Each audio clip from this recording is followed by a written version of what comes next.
امشب زمان دوباره از نو آغاز می شود. نه از روی تقویم بلکه از جایی درون من، جایی که هنوز ایمان دارم به شروع‌های تازه.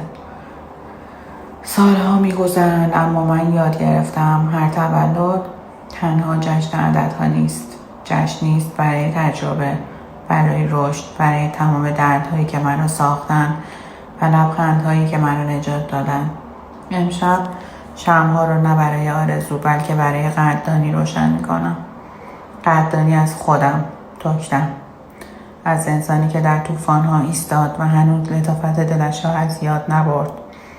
به سلامتی سالی که میآید، سالی که میخواهم در آن بیشتر بفهمم، عمیق‌تر عشق بورزم و آرام‌تر زندگی کنم. تولدم مبارک.